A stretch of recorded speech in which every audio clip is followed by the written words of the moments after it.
हरतालिका तीज शिव महापुराण की कथा मिली है जो पूरे भारत में मनाई जाती है।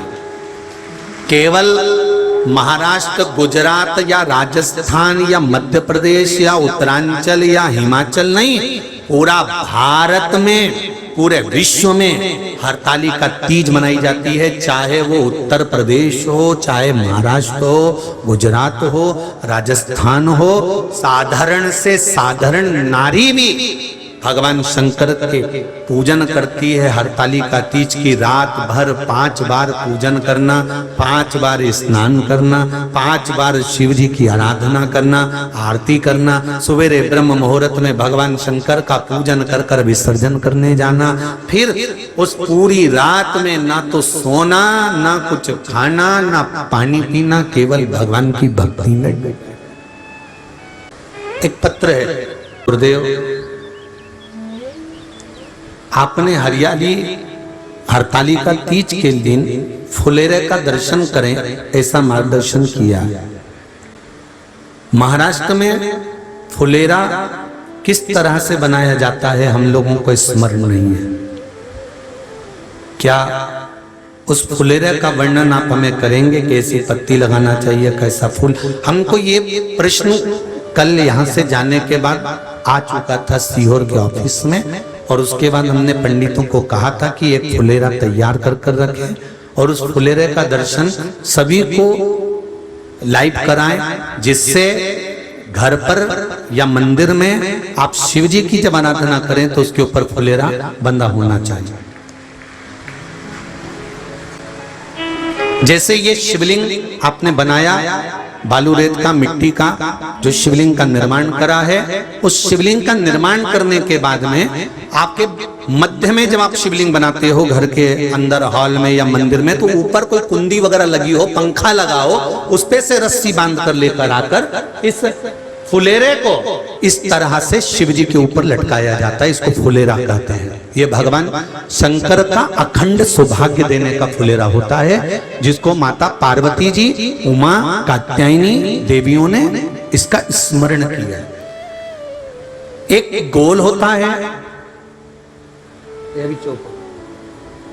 गोल, चौकोर, तिरछा, जिस तरह से भी बनाना हो, पर शिव जी के ऊपर नीचे शंकर भगवान होते हैं। ये थोड़ा ऊंचा, जिससे पूजन भी आराम से हो जाए, इसको ऊंचाई की ओर लगाया जाता है, जिससे भगवान, जैसे अपन जलाधारी लगाते हैं उसी तरह से इस फुलेरे को लगाया जाता है। तो इस फुलेरे में कहीं ना कहीं पत्तियों को भी लगाना चाहिए। माला के साथ में कोई आम की पत्ती हुई, अशोक की पत्तियां हुई, उसका भी स्मरण इसमें आता है। महाराज उसका भी स्मरण। जैसे भगवान देवाधिदेव महादेव का शिवलिंग का दर्शन हो गए सबको फुलेरा का? अरे जम के तो बोलो, हो गए ना? और जितने लोग आस्था पर सुन रहे हैं, जितने लोग फेसबुक यूट्यूब पर सुन रहे हैं, अगर आपके स्मरण में फुलेरा नहीं हो तो उसका दर्शन अवश्य करिएगा। शिव मंदिर में अगर जलाधारी भी लगी हुई है तो जलाधारी से फूल बांध कर नीचे की ओर लटकाना चाहिए, पर लटकाना चाहिए, फुलेरा बनाना चाहिए।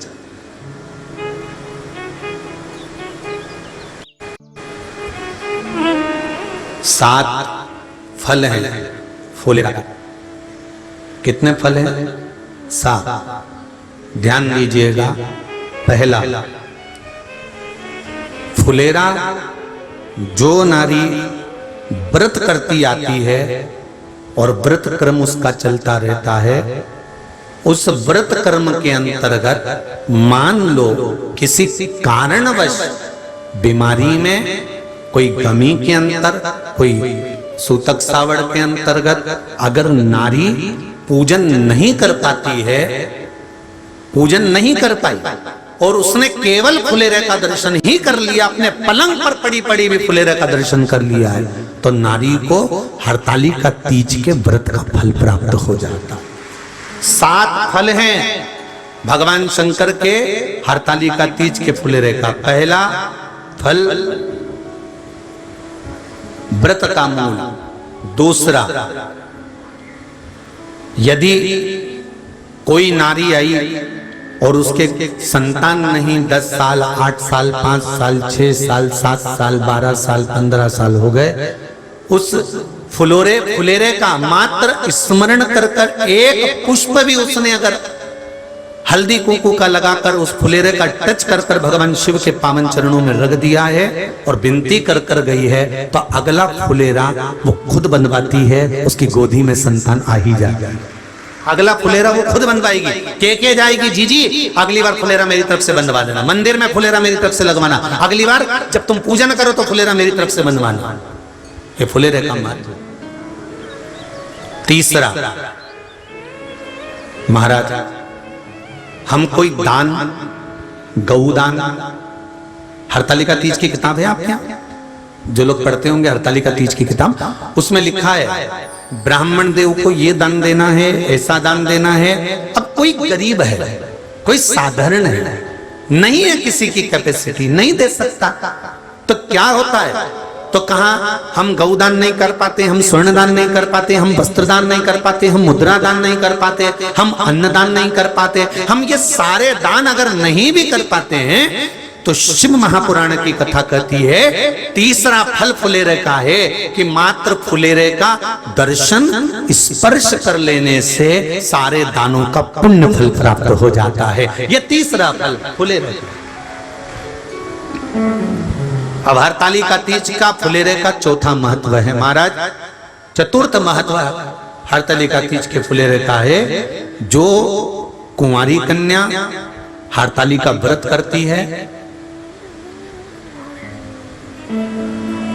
पहली बार जो हरतालिका तीज का व्रत करती हैं या हरतालिका तीज का उद्यापन कर देती हैं या किसी कारणवश शरीर ऐसा नहीं रहा कि बिना पानी के नहीं रह सकती, तो 2 बूंद अगर उन्होंने पानी भी पी लिया है या कोई कारणवश एक कुछ गलती हो भी गई है, तो मात्र फुलेरे का दर्शन कर लेने से वो गलती शंकर स्वीकार कर कर उसको क्षमा कर देते हैं। ये चतुर्थ भाव के अंतर।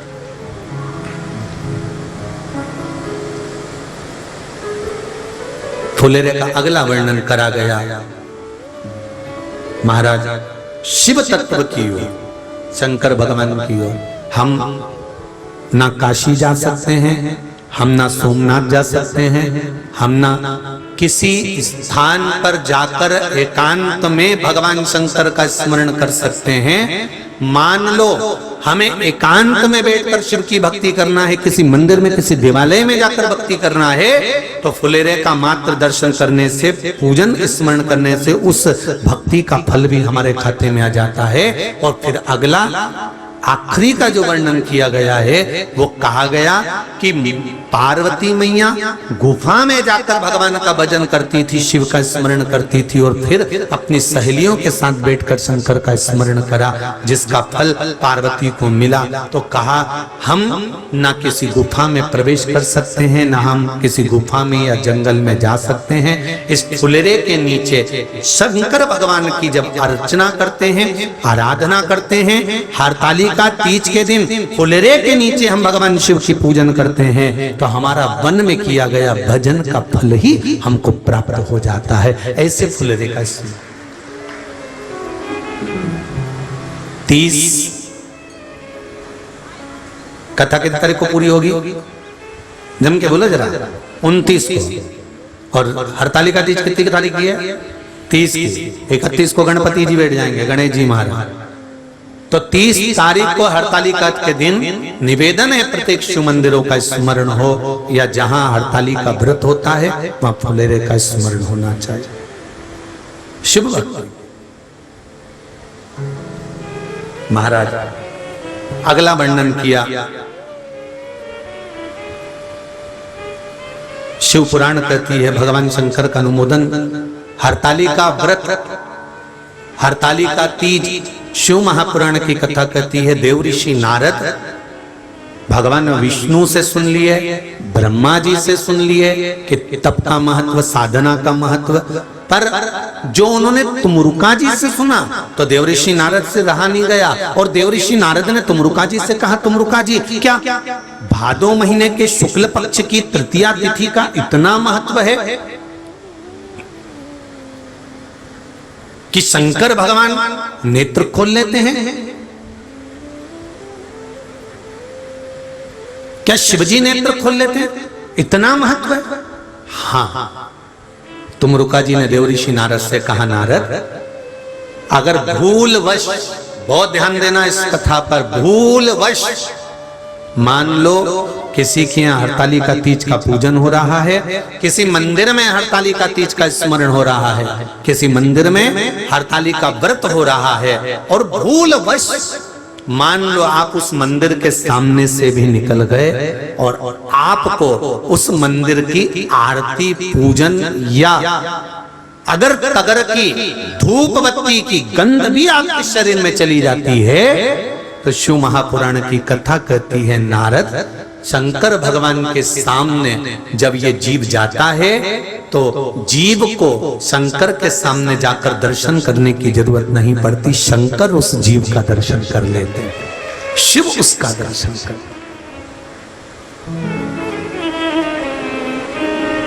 महाराज कितना ध्यान दीजिएगा जरा। शंकर भगवान की बारात गई,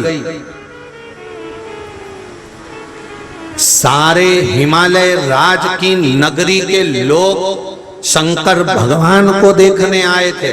सुनिए ना कथा, छज्जों में खड़े होकर, घर के बाहर खड़े होकर पूरे हिमालय राज की नगरी के लोग शिव को देखने के लिए आए, दर्शन करने के लिए आए। और ब्रह्मदेव ने शंकर भगवान से पूछा था कि आप डमरू खड़का रहे हो, त्रिशूल घुमा रहे हो और इतनी बेचैन पहली बार दिख रहे हो, इतने बेचैन, आखिर किसका दर्शन आपको करना है? किसका दीदार, किसका दर्शन?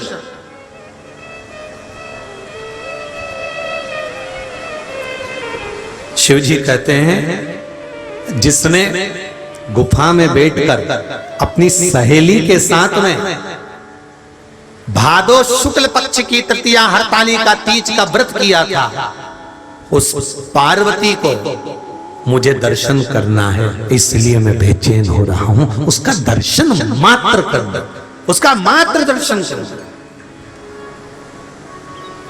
मात्र दर्शन। महाराज देवऋषि नारद ने जैसा तुमरुका जी से सुना, वैसा की वैसा ही जाकर पार्वती मैया को कह दिया। माता पार्वती जी से जाकर जैसा तुमरुका जी से विधान सुना था पूजन का, हरतालिका व्रत का, वैसा के वैसा ही पार्वती जी से कहा। पार्वती जी ने एक प्रश्न खड़ा किया,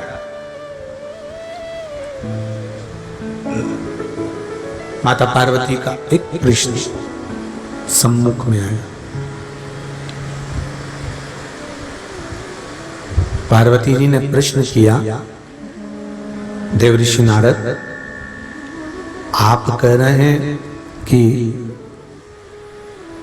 भाद्रपद की शुक्ल पक्ष की तृतीया तिथि को हरतालिका व्रत करना है, बालू का या मिट्टी का शिवलिंग बनाकर पूजन करना है, रात्रि को पूजन करेंगे, पर देवऋषि नारद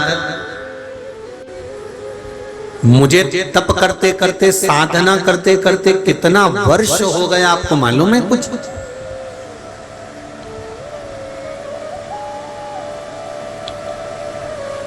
कितने वर्ष तप साधना में हो गए, कितने वर्ष तप साधना में निकल गए, कितने वर्ष मेरे तप साधना के अंतर्गत निकल गए, आपको मालूम है कुछ?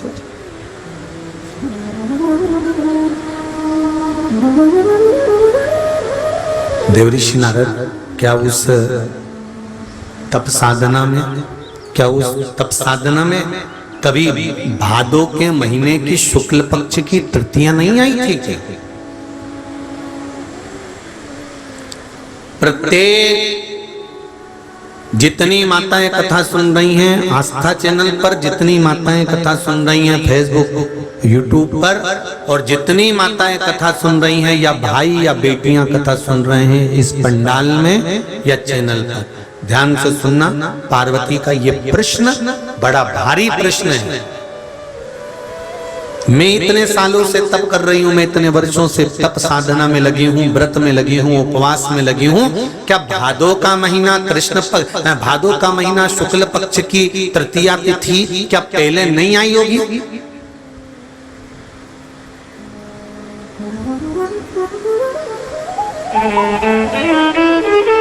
क्या पहले नहीं आई? आई, पहले भी प्राप्त हुई। शंभो रिटर्न बड़ा पहले भी प्राप्त हुई, पहले भी। ऐसा नहीं है कि भादो महीने की शुक्ल पक्ष की तृतीया नहीं आई।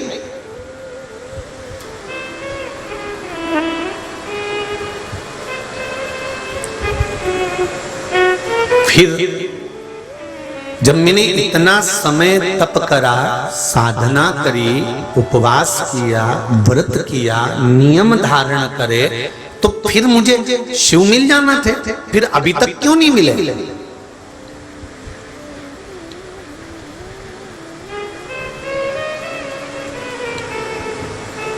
देखो, बहुत अच्छे से समझ लेना हो जितने भी लोग बैठे हो।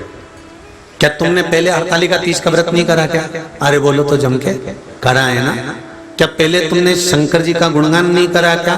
करा है ना? क्या पहले तुम शंकर के मंदिर नहीं जाते थे क्या? जाते थे। क्या पहले तुम शंकर भगवान को बेलपत्री नहीं चढ़ाते थे क्या? चढ़ाते थे। पहले तुम शंकर जी को जल नहीं चढ़ाते थे क्या? चढ़ाते थे। पहले के तुम शिव जी के मंदिर का गुणगान नहीं करते थे? करते थे।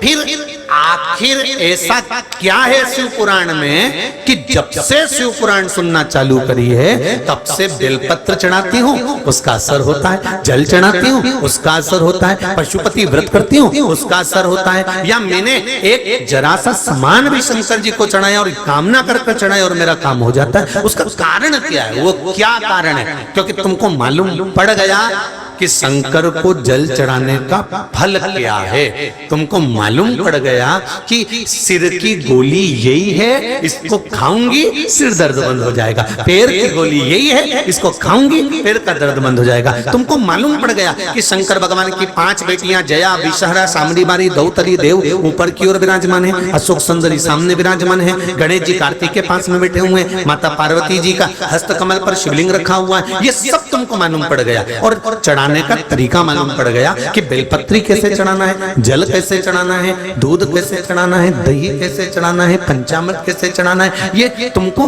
भान होता चला गया, ये तुमको ज्ञात होता चला गया।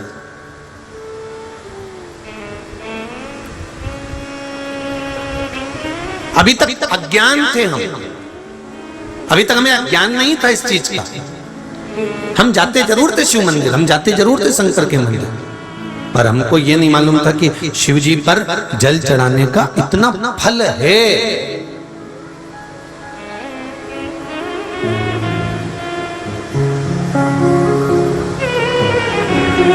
कितना सुंदर लिखा है।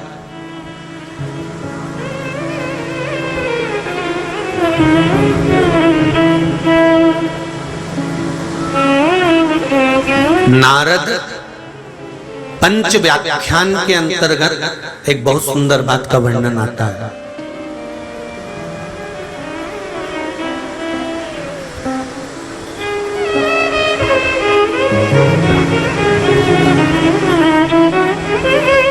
कलम पढ़ रहे थे तो उसका फोटो का भी हमने स्मरण किया, शायद हिमांशु के मोबाइल में होगा वो फोटो कि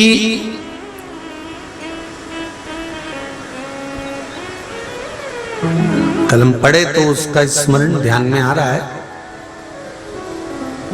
कि वैष्णव आचार्य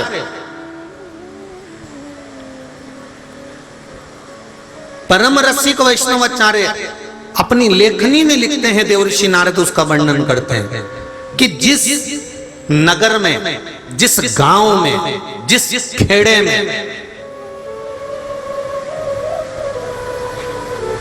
अगर शंकर भगवान का कोई मंदिर नहीं है कोई शिवालय नहीं है, उस गांव में एक रात भी परम भगवदीय वैष्णव को नहीं ठहरना चाहिए। उस गांव में परम भगवदीय वैष्णव को एक रात्रि भी नहीं ठहरना चाहिए जहां शिव का शिवालय नहीं हो। कलम पड़े तो उसका फोटो हिमांशु के मोबाइल में होगा, हम चाहेंगे आस्था चैनल पर वो फोटो दिखाओ कि हमने उस पुस्तक के उस पृष्ठ को जब स्मरण किया तो उसमें वर्णन आया कि गजब की बात परम भगवदीय वैष्णवों के लिए लिखी है कि परम भगवदीय वैष्णव अगर किसी नगर में रुकते हैं, किसी नगर में ठहरते हैं और यदि वहां शंकर का कोई शिवालय नहीं है तो वैष्णव को उस गांव में, उस नगर में तो रुकना भी नहीं चाहिए, उसका भी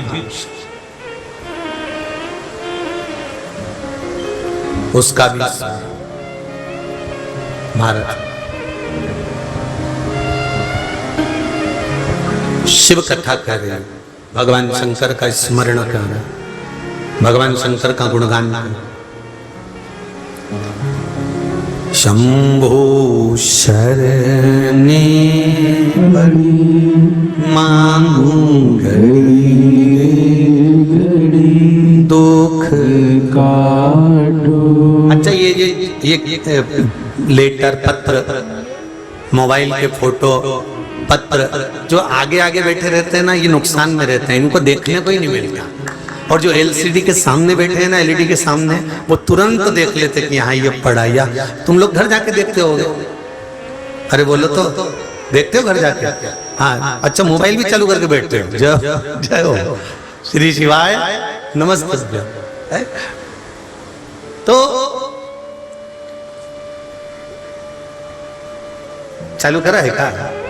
हाँ, दिखाएगा सब कि उसमें हमने पढ़ा तो उसमें लिखा है कि परम भगवदीय वैष्णव जो भगवान नारायण के उपासक हैं, जो राम और कृष्ण के उपासक हैं, उन परम भगवदीय वैष्णव के लिए भी देवऋषि नारद का संवाद कहता है। उस पुस्तक के अंदर वर्णन किया गया, उस ग्रंथ के अंदर वर्णन किया गया कि परम भगवदीय वैष्णव को ऐसी जगह ठहरना ही नहीं चाहिए जहां कोई शिवालय ही नहीं। पूछा क्यों? उस किताब की अगली पृष्ठ जो वर्णन किया गया, क्यों, किस लिए? तो कहा जहां शिव होते हैं वहां नारायण हमेशा विराजमान होते हैं, हमेशा विराजमान। अब आ जाओ तुम्हारे पास का गांव ओड़ा नागनाथ, क्या ओड़ा नागनाथ बोलते, ओड़ा नागनाथ बोलते, जो भी बोलते तुम समझ जाना, हम नागनाथ समझ गए, बस तुम समझ जाओ, ठीक है। ओड़ा नागनाथ में पंडित जी कह रहे थे, गुरुजी हमारे यहां पुरुष जल चढ़ाता है, होंडा नागनाथ में हमारे यहाँ स्त्री को जल नहीं चढ़ाने देते, सही है क्या? अरे बोलो तो जम के। वहां पंडित जी बोल रहे थे तो हमको स्मरण है, और हमने पूछा क्यों, कारण क्या? तो कहा ये जो पीठिका है, जो नीचे की पीठिका होती है, ये पीठिका जो है उस पर जो शिवलिंग रखा है, तो ये शंकर भगवान तो शिवलिंग के रूप में है, और जो ये पीठिका है ये भगवान विष्णु के रूप में। पंडित जी बता रहे थे। और वहीं के जो विद्वान ब्राह्मण जन हैं, विद्वान जन हैं, पुजारी जी हैं, उन्होंने ये बात बताई, इसलिए हम माताओं को यहाँ जल नहीं चढ़ाने देते, पुरुष जल चढ़ाता। ठीक है, हमने कहा ये आपके यहाँ की रीत होगी। कल शिव महापुराण की कथा कह रही, भगवान शंकर की कथा कह रही कि जो पीठिका है वो माता पार्वती का स्थान है, शिवलिंग शंकर भगवान का स्थान है, जलाधारी जया, विषहरा, श्यामली मारी, दौतली और देव का स्थान।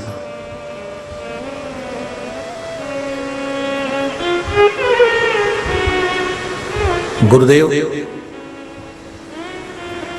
शिव महापुराण की कथा कहते हैं शंकर भगवान का अनुमोदन कर रहा है। शिव के बिना भगवान विष्णु नहीं रहते और भगवान विष्णु के बिना शिव नहीं रहते, एक क्षण भी नहीं रहते।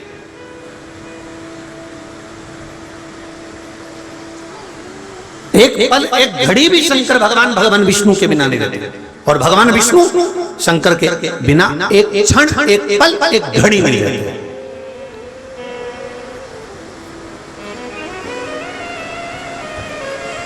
विचार करिए जरा, ध्यान दीजिएगा। हमने कितना भेद करा है भगवान में। वो किताब का पृष्ठ, अब जितने लोग टीवी पर देख रहे होंगे या मोबाइल पर देख रहे होंगे, किताब का पृष्ठ दिखाया गया है जिसमें देव ऋषि नारद वर्णन कर रहे हैं कि जहां शंकर का शिवालय ना हो, जहां शंकर का शिवलिंग ना हो, ऐसे नगर में, ऐसे गांव में, ऐसे खेड़े में परम भगवदीय वैष्णव को नहीं रहना चाहिए। कितना सुंदर संवादी, सुंदर ग्रंथ के अंदर मिला, उसको पढ़िए, श्लोक के साथ उसका पूरा व्याख्यान। महाराज शिव कथा कह रहे हैं, शंकर का भगवान शिव भगवान विष्णु के बिना नहीं और भगवान विष्णु भगवान शिव के बिना नहीं। शिव महापुराण की कथा कहती है एक लोटा जल हम जब भगवान शंकर को समर्पित करते हैं तो ये जल केवल शिव को नहीं मिलता, 33 कोटि देवता को ये जल समर्पित हो जाता है। 33 कोटि देवता। अब जरा अच्छे से ध्यान देना, एक एक शास्त्र उठाइए, एक एक पुराण उठाइए। भगवान विष्णु की पूजन करना है अलग से, ब्रह्मा जी की पूजन करना है अलग से, इंद्र देवता की पूजन करना है अलग से, नवग्रह देवता की पूजन करना है अलग से, 16 मातृका की पूजन करना है अलग से, इन देवता की पूजन करना है अलग से। सारे देवताओं के अलग अलग पूजन का प्रमाण है और किसी देवता की पूजन करोगे तो दूसरे देवता को उसका फल नहीं मिलेगा, दूसरे देवता को उसका कोई आनंद नहीं मिलेगा। पर केवल एक शिव महापुराण, स्कंद पुराण, लिंग पुराण, नर्मदा पुराण, पद्म पुराण, कुर्म पुराण वर्णन करती है कि शंकर भगवान को अगर तुमने कोई सामग्री चढ़ाई है तो वो केवल एक शंकर जी को नहीं मिलती, 33 कोटि देवी देवता को प्राप्त हो जाती है। वो केवल एक शिव की नहीं रहती, वो 33 कोटि देव, गला पकड़ा बाबू, 33 कोटि देवता को प्राप्त हो जाती है। एक अगर जल चढ़ाया है तो वो भी 33 कोटि देवता को मिल गया। बाकी के देवताओं को चढ़ाया गया, सब देवताओं को नहीं मिलेगा। बाकी के देवताओं को चढ़ाया गया, सब देवताओं को प्राप्त नहीं होगा, पर शिव को चढ़ाया गया, सब देवताओं को मिल गया। अब और अच्छे से ध्यान देना, शंकर जी के मंदिर की चौखट, शिव मंदिर का शिवालय, शिवलिंग, पीठिका या मंदिर के अंदर अगर प्रवेश नहीं है, किसी साउथ में मंदिर में शंकर भगवान को छूने नहीं देते। कई पत्र आते हैं साउथ से कि हमारे यहाँ मंदिर में शंकर भगवान को जल नहीं चढ़ाने देते, छूने नहीं देते। तो क्या करें हम? तो निवेदन, शिव महापुराण की कथा कहती है भगवान शंकर ने तुमरुका जी को कहा, तुमरुका तू मेरे द्वार पर, जैसे नंदी मंदिर के अंदर विराजमान होता है, तू चौखट पर, देहली पर तुमरुका तू विराजमान हो जा। अगर मात्र तेरा स्पर्श भी संसार के लोगों को हो गया तो शिवलिंग के पूजन का फल उनको प्राप्त हो जाएगा। अब देखिए कितनी सुंदर बात मेरे देवाधिदेव महादेव ने तुमरुका जी से कही। इतना सुंदर संवाद कहा है तुमरुका जी, कितना सुंदर। शंभो शरणे पड़ी मांगू घड़ी रे घड़ी, दुख काटो दया करी दर्शन आपो, दया करी दर्शन। भगवान शिव तुम रुका जी से कह रहे हैं, भगवान शंकर तुम रुका जी से वर्णन कर कि आप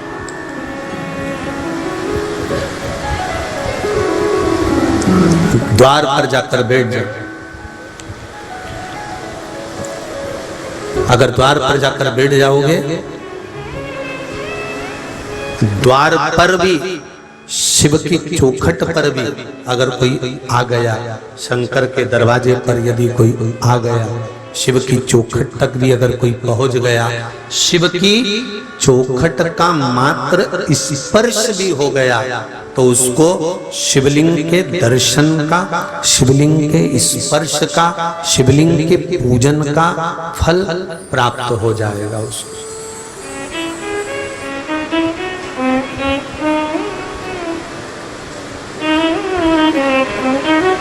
उसको फल मिल जाएगा। तो नारद जी से पार्वती ने प्रश्न किया, समझ लीजिए जरा बहुत अच्छी तरह से।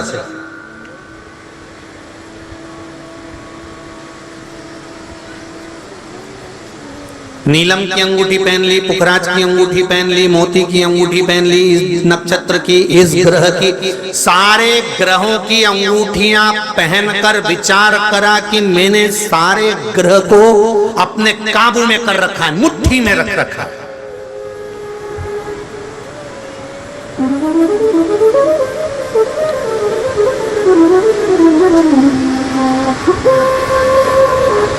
इतने सारे ग्रह को अपने हाथ में करने के बाद भी मनुष्य अगर दुखी है तो उसने किसी से पूछा, गुरुजी से, गुरुजी मैंने, आपने कहा था ये वाली अंगूठी पहन लो, आपने कहा था ये कर लो, आपने कहा था ये कर लो, मैंने सब कुछ कर लिया, उसके बाद भी मेरा दुख समाप्त क्यों नहीं होता? उसके बाद भी मेरी तकलीफ खत्म क्यों नहीं होती? उसके बाद भी मेरा दुख जाता क्यों नहीं है? कारण क्या है? तब गुरुजी के भी समझ में नहीं आएगी, पर शिव पुराण कह रही है, तुमने सारे ग्रह को अपनी मुट्ठी में करा, तुमने सारे ग्रह को अपना करने के लिए सब कुछ किया, पर शिव महापुराण की कथा कहती है तुमने अपना कर्म पूरा नहीं किया। कर्म करते रहते और शंकर के चरण पकड़े रहते तो किसी ग्रह को पकड़ने की जरूरत नहीं होती, ग्रह आपके अनुकूल होते चले जाते।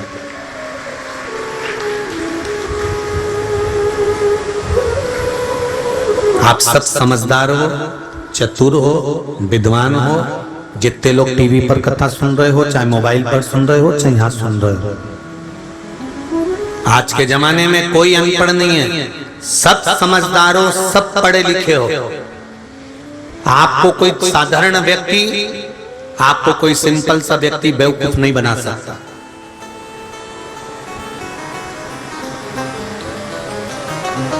जिस लॉकर में आप रकम रखते हो, बैंक की लॉकर में, जिस बैंक की लॉकर में आप अपनी रकम रखते हो, जेवर रखते हो, सामान रखते हो, उसकी दो चाबी होती है। कितनी चाबी है? दो। एक आपके पास है, एक मैनेजर के पास है। बोलो सही है कि गलत है? बोलते जाओ जरा। मैनेजर अपनी चाबी को कितना भी घुमा ले, लॉकर खुलेगा क्या? अच्छी जम के बोलो जरा। नहीं। तुम अपनी चाबी को कितना भी घुमा लो, लॉकर खुलेगा क्या? नहीं। चाबी दोनों लगना चाहिए। मैनेजर अपनी चाबी लगाकर चले जाए, उसके बाद में आप अपनी चाबी लगाओ, ताला खुल जाएगा। ताला खुलने में फिर देरी कहां लगेगी? तुम अपनी चाबी कितनी भी घुमाते रहो, तुम अपनी चाबी कितनी भी घुमाते रहो, जब तक मैनेजर की चाबी नहीं लगेगी तब तक ताला नहीं खुलेगा। और मैनेजर अपनी चाबी कितनी भी घुमा ले, तुम्हारी चाबी नहीं लगेगी तब तक ताला नहीं खुलेगा। उसी तरह शिव महापुराण की कथा और भगवान कृष्ण गीता जी में कहते हैं कर्म की चाबी तू घुमा, मेहनत तू कर, काम तू कर, कर्म की चाबी घुमाता रहे। एक दुकान नहीं चली दूसरी डाल, दूसरी नहीं चली तीसरी डाल, एक जगह इंटरव्यू में पास नहीं हुआ दूसरी बार जा, एक बार अगर पास नहीं हुआ दूसरी बार पढ़ाई कर। अपनी कर्म की चाबी घुमाते रहे और उस परमात्मा को याद करते रहे। जब चाबी घुमाते रहे तो 2-3 आवाज बाहर लगा दे, मैनेजर साहब ताला नहीं खुल रहा, मैनेजर साहब ताला नहीं खुल रहा। तब मैनेजर कहेगा तू घुमा के देख तो सही, मैंने 25 बार घुमा के देख ली ताला नहीं खुल रहा। तब मैनेजर आएगा, चाबी लाएगा, ताले में घुमाएगा और ताला खुल जाएगा। तुम कर्म की चाबी घुमाओ, भाग्य की चाबी वो घुमाकर चले जाएगा। तुम घुमाओ तो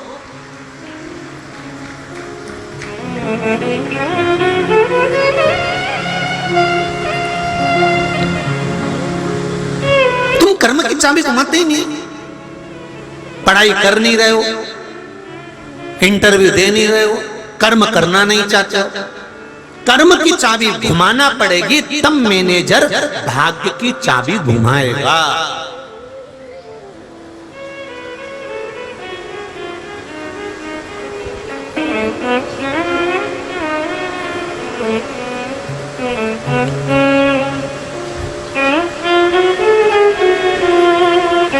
हमारी एक बात लोग कथा में से काटकर बहुत चलाते हैं। किसी और वाले गुरुजी ने बेलपत्री की बीज वाली पत्ती पे शहद लगा के चढ़ाने का बोल दिया और बच्चे पढ़ाई नहीं करें तो क्या पास हो जाएंगे। और उसकी पूरी कथा उन्होंने नहीं दिखाई कि उसके पहले सीहोर वाले गुरुजी ने बोला है कि कर्म करना, कर्म करते रहना, जब कर्म कर कर थक जाओ तब उस देवाधिदेव महादेव पर एक बेलपत्र चढ़ाकर फिर जाओ।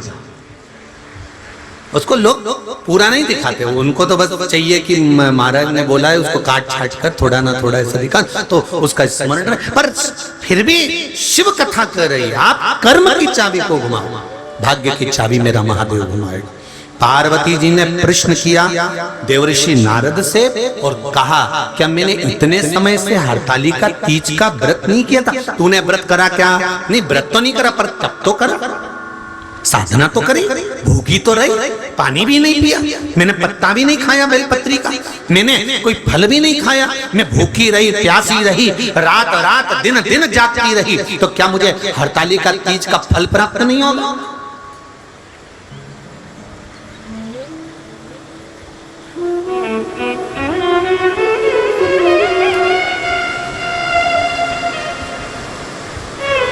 देवऋषि नारद ने कहा सुनो पार्वती। देवऋषि नारद ने दूसरी तरह से समझाया था, अपन अपनी भाषा में समझते हैं। अपने मोहल्ले में एक लड़की रहती है,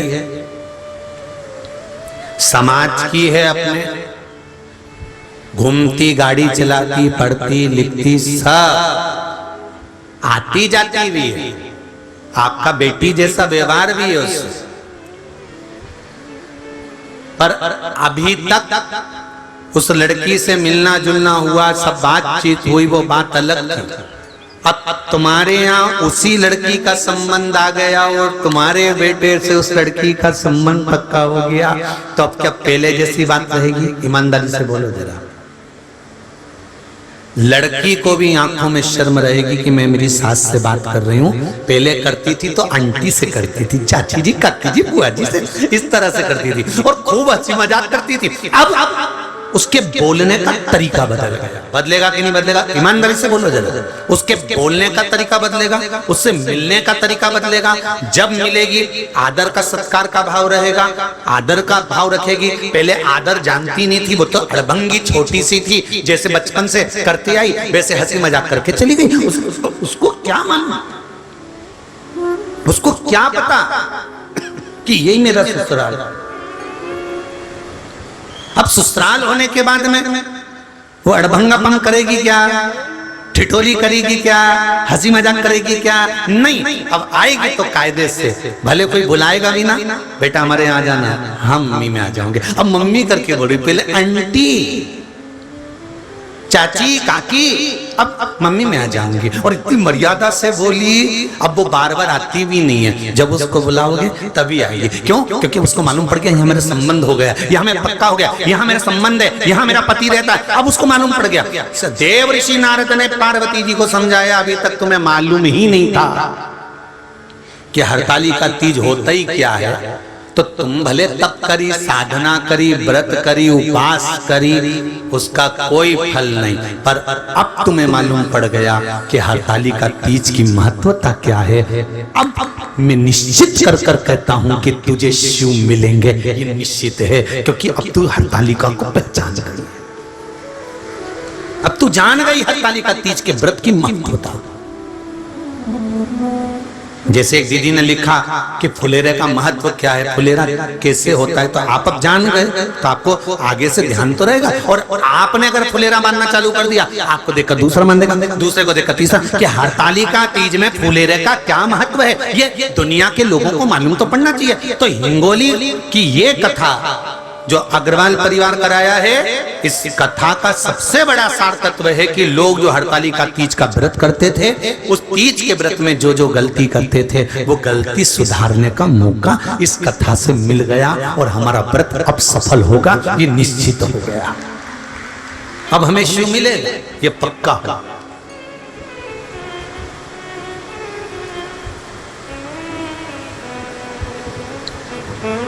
अब मिल सकता है, अब वो किसी भी रूप में। तेरे डमरू की धुन सुन के मैं काशी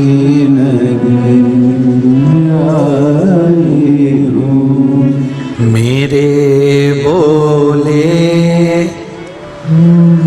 तुम लोग बड़ी जल्दी खड़े हो जाते हो राम जी।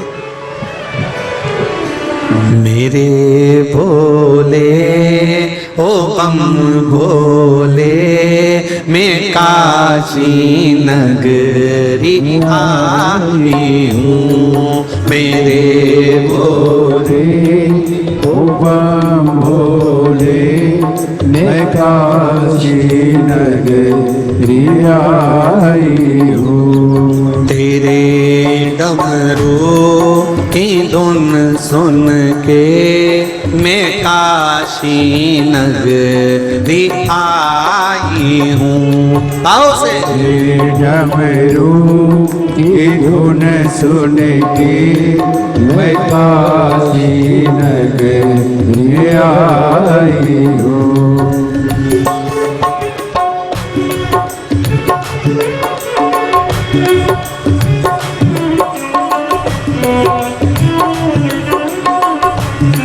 मैं काशी नगरी आई हूँ। मैं काशी नगरी आई हूँ। मैं काशी नगरी आई हूँ। मैं काशी नगरी आई हूँ। मैं काशी नगरी आई हूँ। मैं काशी नगरी आई हूँ। मैं काशी नगरी आई हूँ। मैं काशी नगरी आई हूँ। मेरे भोले ओ बम बोले, मैं काशी नगरी आई हूँ। मेरे भोले ओ बम भोले, मैं काशी नगरी आई हूँ।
सुना है हमने ओ भोले तेरी काशी में गंगा है। सुना है हमने ओ भोले तेरी काशी में गंगा है। सुना है हमने ओ भोले तेरी काशी में गंगा है। सुना है हमने ओ भोले तेरी काशी में गंगा है।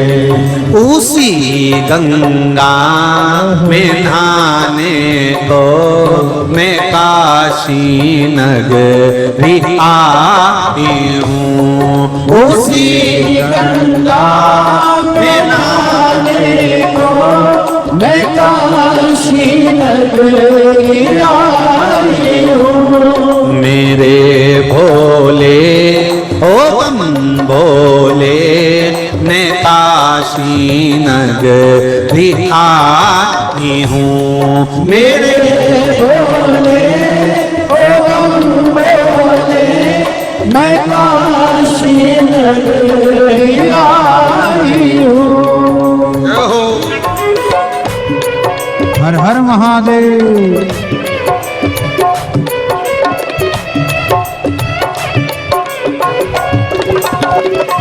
जय हो।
जय हो।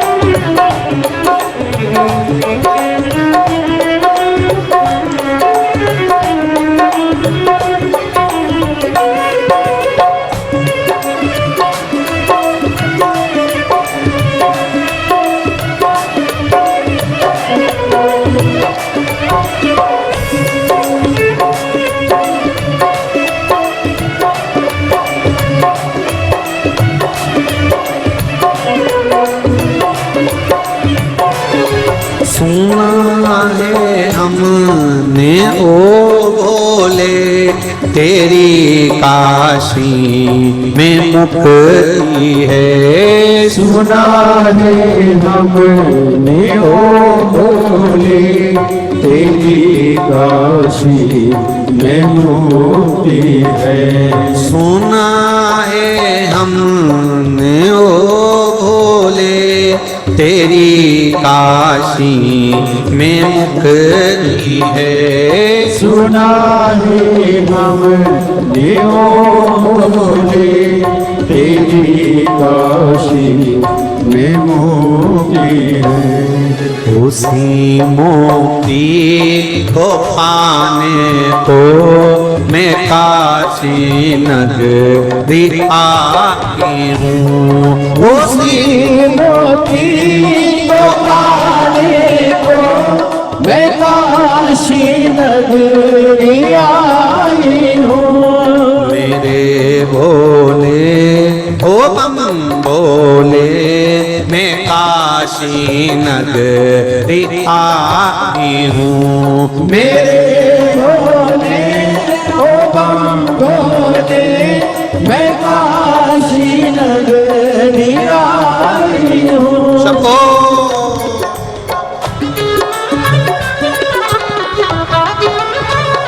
जय हो।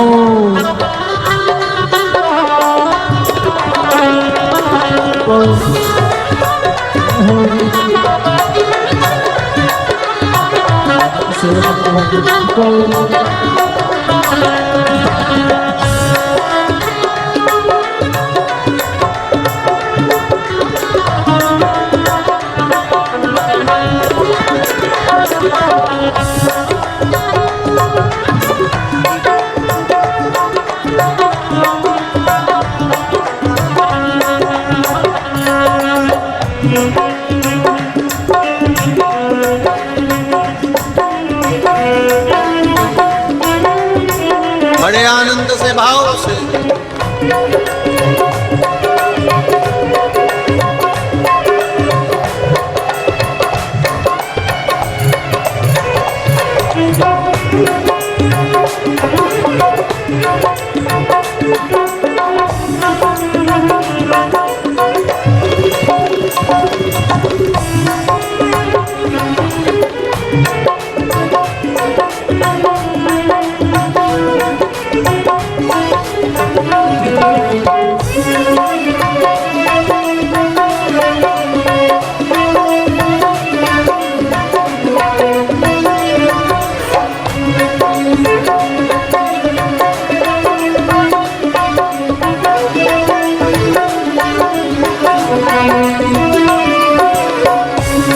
सुना है हमने ओ भोले तेरी काशी में गौरा है। सुना है हमने ओ भोले तेरी काशी में गौरा है। सुना है हमने ओ भोले तेरी काशी में गौरा है। सुना है हमने ओ भोले तेरी काशी में गौरा है। उसी गौरा को पाने को मैं काशी नगरी आई हूँ। उसी गौरा को पाने को मैं काशी नगरी आई हूँ। मेरे भोले ओ बम भोले मैं काशी नगरी आई हूँ। मेरे भोले ओ बम भोले मैं काशी नगरी आई हूँ। मैं काशी नगरी आई हूँ। मैं काशी नगरी आई हूँ। मैं काशी नगरी आई हूँ। मैं काशी नगरी आई हूँ। हार महादेव है मेरे भोले ओ बम भोले मैं काशी नगरी। सभी लोग अपनी जगह बैठकर भगवान शिव से अपने हृदय की बात करते हुए हरतालिका शिव महापुराण की कथा में भगवान देवाधिदेव इस महादेव से अपने मन की बात करते हुए श्री शिवाय नमस्तुभ्यं श्री शिवाय नमस्तुभ्यं श्री शिवाय नमस्तुभ्यं श्री शिवाय नमस्तुभ्यं श्री शिवाय नमस्तुभ्यं। भोला सब दुख काटो ओ भोला सब दुख काटो शिव शंकर जपू तेरी माला भोले बाबा जपू तेरी माला भोला सब दुख काटो भार ओ भोला सब दुख काटो भार। देव ऋषि नारद ने कहा, अभी तक तुमने जो तप करा था, साधना करी थी, व्रत करा था, उपासना करी थी, तुम भूखी रही, प्यासी रही, कुछ खाया नहीं, पिया नहीं, सब कुछ मानते हैं हम, पर तुमको ये नहीं मालूम था कि भादो महीने की शुक्ल पक्ष की तृतीया हरतालिका कहलाती है। उसकी आराधना कैसे करना चाहिए, उसकी पूजन कैसे करना चाहिए, तुमको इस चीज का भान नहीं था, इसलिए उसका फल तुम्हें प्राप्त नहीं हुआ।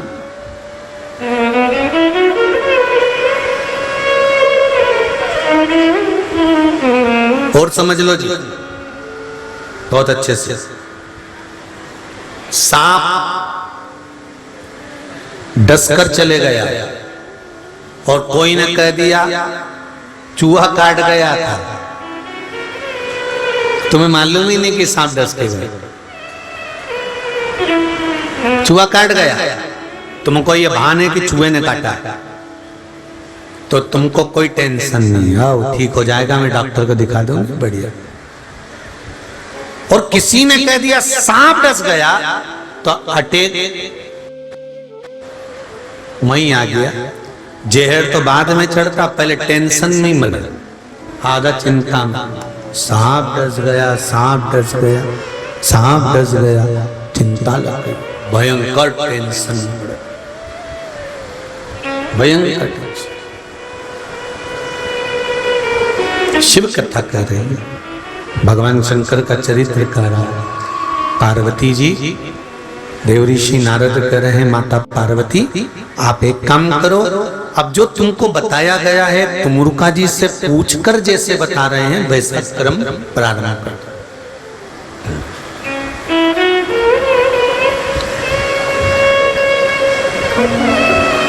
फोटो में स्माइल देना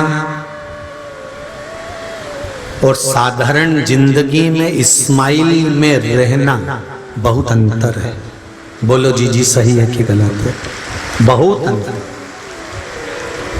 सेल्फी में तो तुम कितनी भी मुस्कुरा लो, पर दिल से तो पूछो कि तुम स्माइल दिल से दे पा रही हो, घर में खुश हो, परिवार में सुखी हो, परिवार में कोई दुख तो नहीं है। अगर जब व्यक्ति दिल से खुश होता है ना, तो उसको कोई श्रृंगार की जरूरत ही नहीं पड़ती, वो अपने आप सुंदर नजर आता है, अपने आप।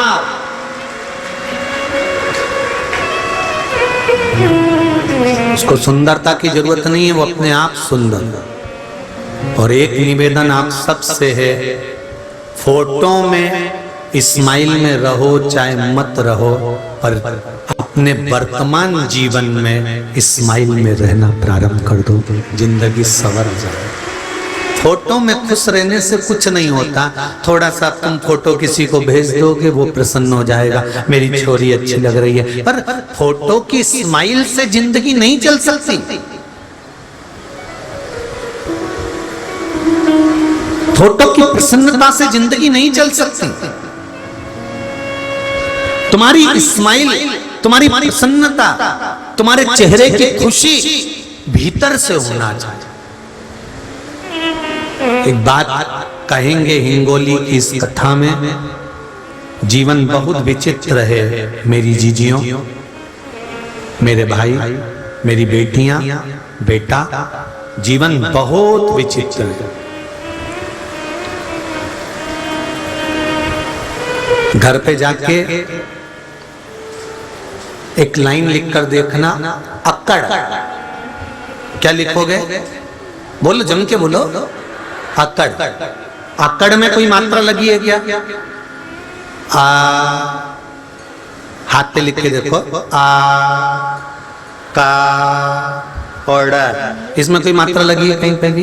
नहीं है। अकड़ में कोई मात्रा नहीं है,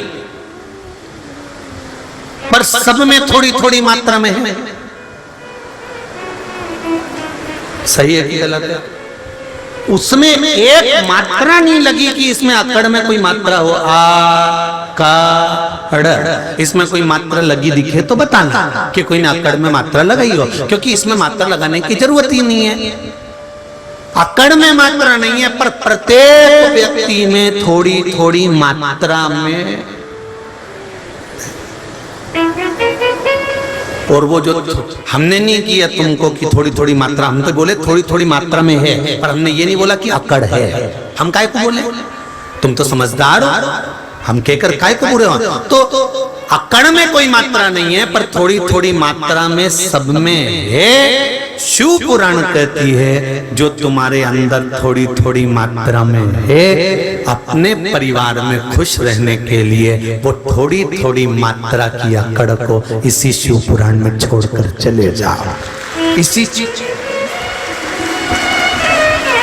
यहीं छोड़ दो उसको कि नीचे। अब हमने आज से शिव पुराण सुनिए, हम बदलेंगे।